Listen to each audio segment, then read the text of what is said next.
Look, when TT Games announced this game back in August 2025 during Summer Game Fest, I got curious in a way I hadn't felt about the LEGO franchise in a long time. Because let's be honest, the series was going in circles. But then comes Jonathan Smith, the team leader, standing in front of Jeff Keighley saying this game will cover decades of Batman history, spanning movies, comics, TV shows, and games. That's a massive promise. And when a developer makes that kind of statement, I need to see it to believe it. What really caught my attention was TT Games' shift in philosophy. They clearly learned something from LEGO Star Wars: The Skywalker Saga, which was their first major step toward a deeper, less formulaic design. The difference now is that they took that foundation and said, let's go even further. This is the kind of evolution you want to see from a studio that for years delivered the same repeated recipe. The part that gets me genuinely excited is the stated inspiration from Rocksteady's Arkham games. Jonathan Smith was very direct in saying they honor and draw inspiration from Rocksteady's work to create a fluid combat system with combos and dynamic encounters. Now, that's easy to say in an interview. Any developer can claim they'll make something on the level of the Arkham games. The question is, does TT Games have the creative DNA to execute that within a LEGO aesthetic? That's their bet. The Batcave as a progression hub is a detail not many people are talking about, but it seems like a real sign of design maturity to me. The idea of starting with a hole in the ground full of bats and evolving into a full headquarters where you display villain trophies and customize gear smells like real organic progression. It's the kind of thing that makes you want to play more, not out of an obligation to complete a checklist, but because the space itself evolves with you. The decision to sacrifice the quantity of playable characters in exchange for individual depth is controversial, but I respect it. Instead of having a massive roster of heroes with generic moves, TT Games wants each member of the Bat family to feel unique, with distinct personalities and abilities. This is harder to develop, requires more work per character, and is the kind of choice that separates a quality game from an off-the-shelf product. What worries me a bit, to be honest, is the scope. A Gotham City map described as the largest ever created for a Batman game, with 6 chapters covering different eras of the character's history, a new combat system, and a fully customizable Batcave. That's a lot. When a project tries to embrace everything, it sometimes ends up delivering a little bit of each thing without deepening anything. And TT Games, as much as I like the studio, has a track record of games that stay at good without ever reaching exceptional. When you stop to think about what TT Games is proposing narratively with this game, the ambition is enough to leave any Batman fan jaw-dropped. They aren't adapting a single movie, a specific comic book, or an isolated phase of the character. They want to tell the complete story of Bruce Wayne, from childhood to legend, all in one game. That's brave. But bravery without execution is just bluster. So let's see what's actually been revealed. The narrative starting point is classic and inevitable. The night at the theater, the death of his parents, the trauma that builds the man. TT Games confirmed you start as a young Bruce Wayne and quickly face this founding moment. They were honest in saying they wanted to respect the emotional weight of it, but without losing the family-friendly tone of the LEGO universe. This is the hardest challenge to balance in the entire narrative. Too tragic, and you scare off the younger audience. Too light, and you lose the essence of the character. From training with the League of Shadows to the streets of Gotham, the story will be divided into about 6 eras, each inspired by different media, movies, comics, and games, without any single adaptation taking priority over another. Producer Matt confirmed this directly. It's not about a favorite movie era. It's a journey that flows from one phase to the next. This seems like the most honest approach they could have taken, because trying to imitate only Nolan or only the comics would frustrate half the audience.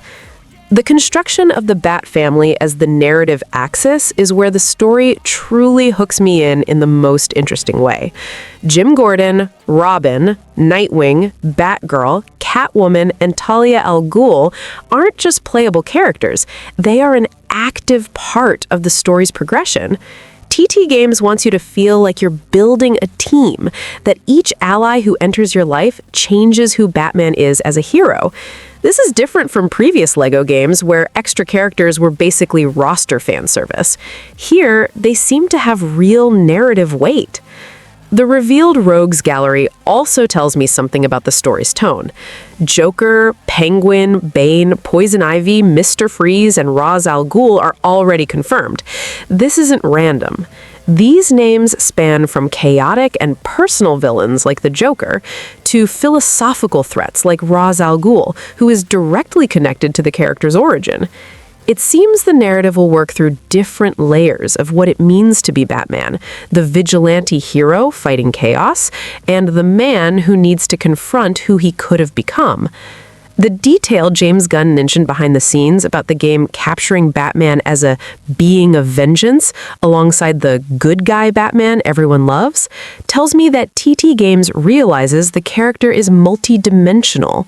They don't want the generic, easy, smiling Batman seen in some licensing products.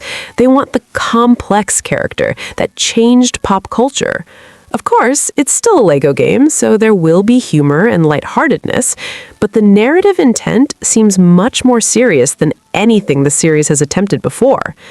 My genuine lingering doubt is whether 6 narrative eras in a single game will have real depth, or if they'll feel like a superficial greatest hits of Batman.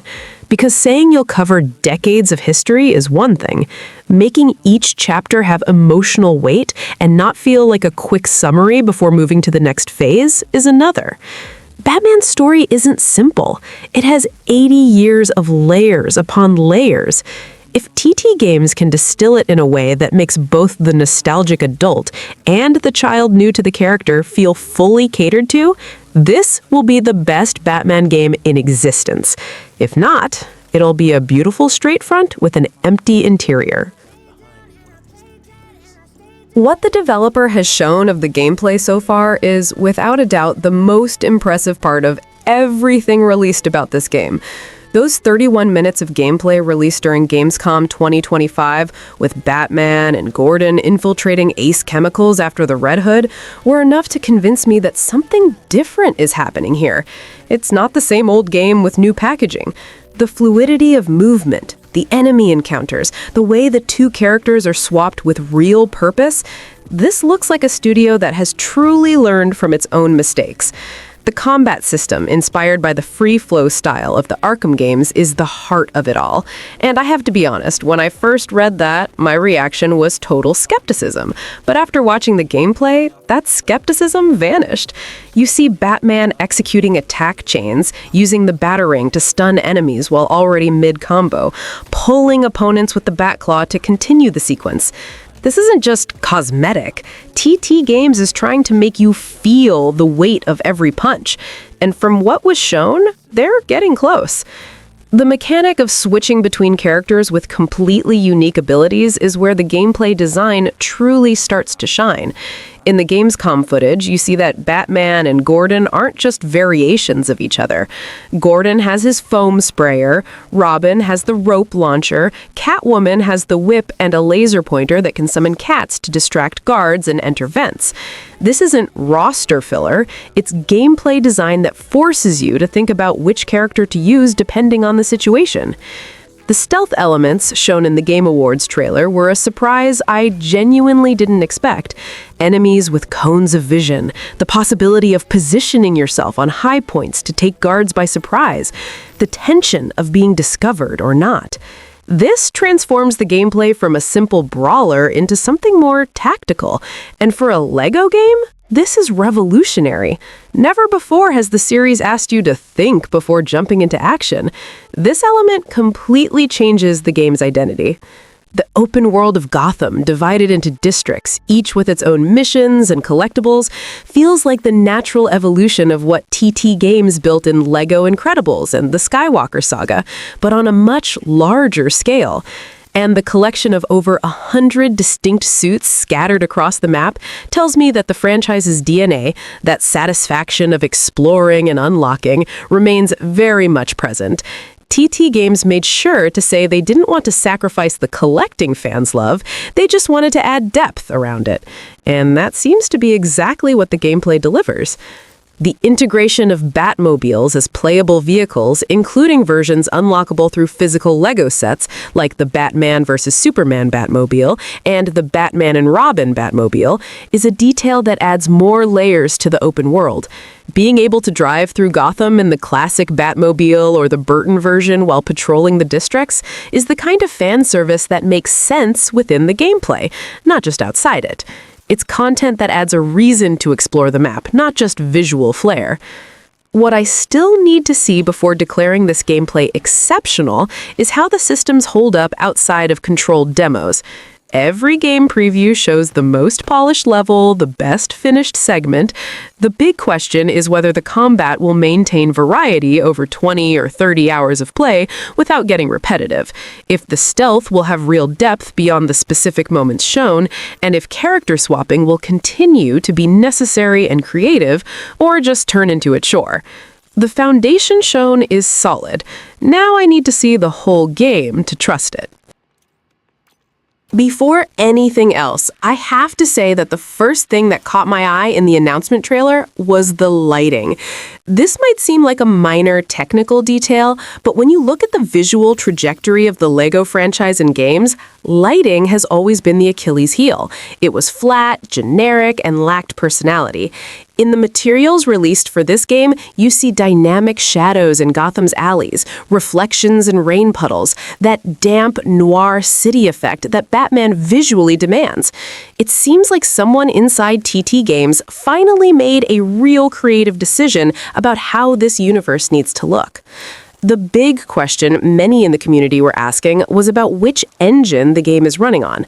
TT Games mentioned the transition to Unreal Engine, but several fans who watched the Gamescom gameplay pointed out that the visuals didn't seem entirely consistent with what a modern Unreal Engine would deliver. This worries me a bit because the engine used defines the project's graphical ceiling.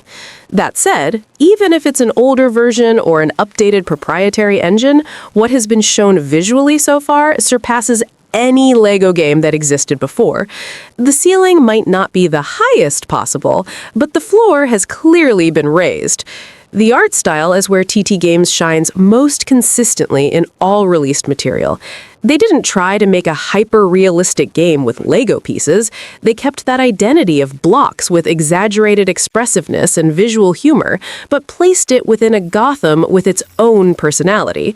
You look at the Joker trailer in the museum inspired by the 1989 Batman and realize the artists captured the visual essence of Tim Burton's film within the aesthetic limitations of Lego, without one destroying the other. That's a difficult artistic balance to achieve. The cinematics shown so far are the biggest visual leap the franchise has ever taken. The Joker trailer, recreating the museum scene with Prince's Party Man, is a perfect example of this. The quality of the facial animation, the expressiveness of the Lego characters, the camera composition that mimics real cinema without losing the franchise's comedic tone. This isn't Lego game animation from 2015 anymore. It looks like the same animation studio that made the Lego movie working on a video game, and that is a huge compliment. The open Gotham City they showed has a visual density that surprised me quite a bit. You see buildings with visible Lego brick details in the architecture, streets with life and biome variation between the city's districts.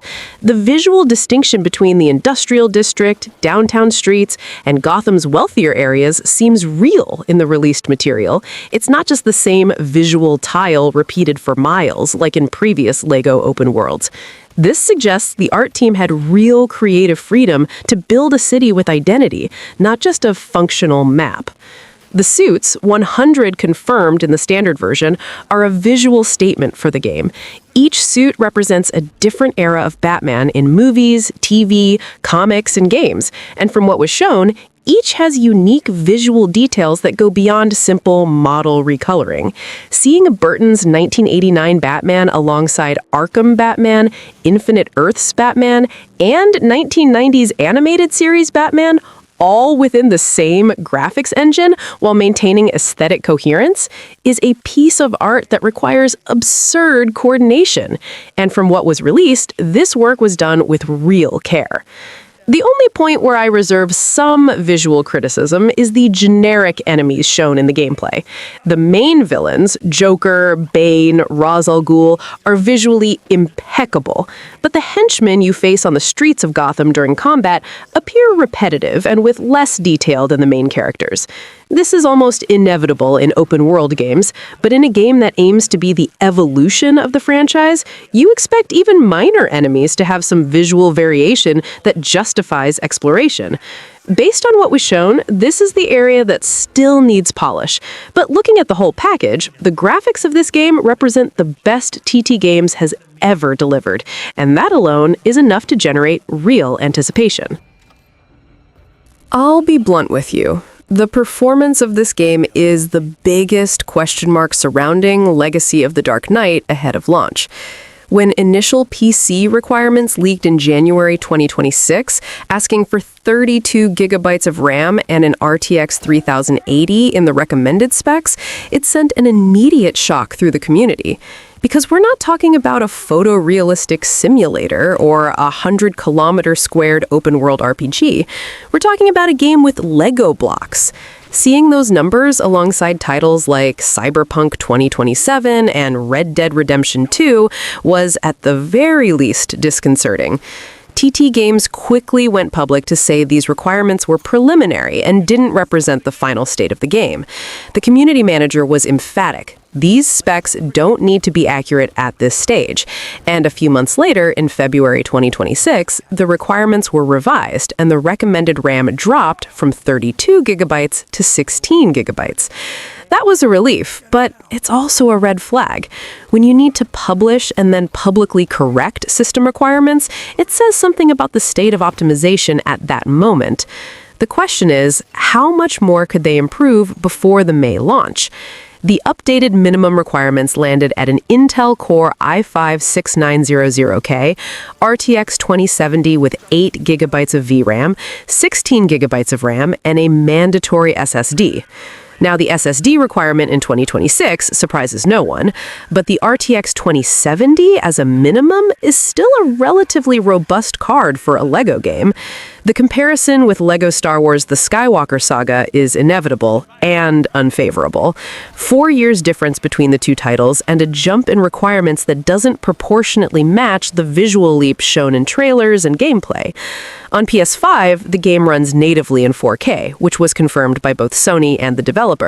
But the big question that hasn't been definitively answered is whether it will be 4K at 30 FPS or 4K at 60 FPS, and if there will be a performance mode that trades resolution for a higher frame rate. In a game with Arkham-inspired free-flow combat, where timing and responsiveness are crucial, running at a locked 30 FPS would be a strange and detrimental choice. TT Games hasn't addressed this directly in any official material released so far, and that silence bothers me.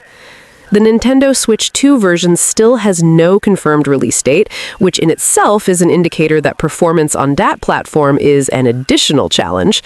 An open world the size of what was promised for Gotham, with dynamic lighting, a fluid combat system, and multiple systems running simultaneously on portable hardware that is still less powerful than a PS5?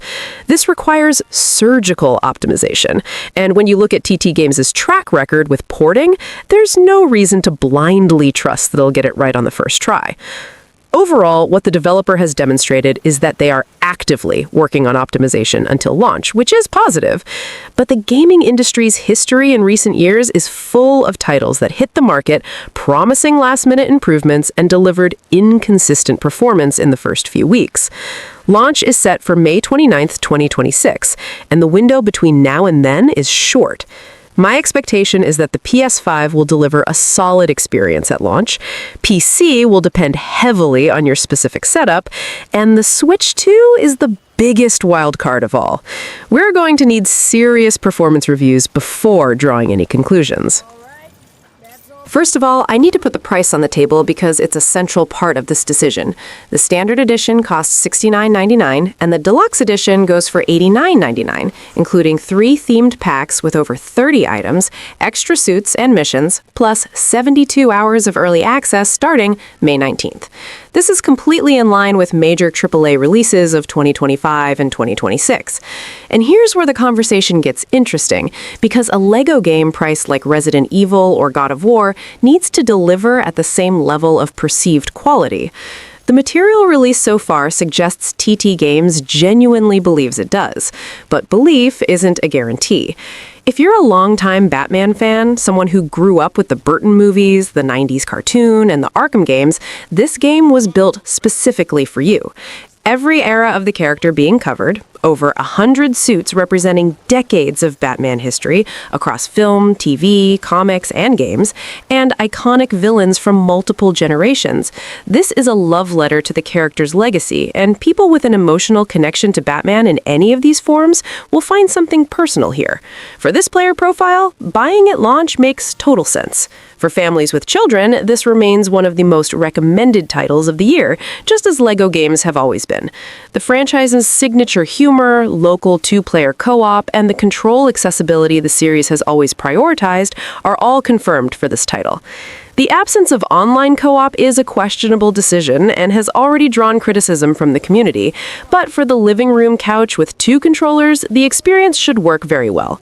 Families who enjoyed LEGO Star Wars The Skywalker Saga together have their next natural stop here. For fans of action games, beat-em-ups, and exploration with real depth, this title offers something different from what's usually found in those genres, but with combat and an open world that will satisfy. The Arkham-inspired combat system, stealth elements, the Batcave as a progression hub, and a district-based Gotham have a DNA very similar to what makes a good action game work. It's not a classic Metroidvania, but if you like open worlds with fluid combat, distinct character abilities, and satisfying progression, this game has enough layers to hold your attention. The question of waiting or buying at launch honestly depends a lot on the platform you'll use. On PS5, where requirements and performance seem more controlled, buying at launch is a more calculated and acceptable risk.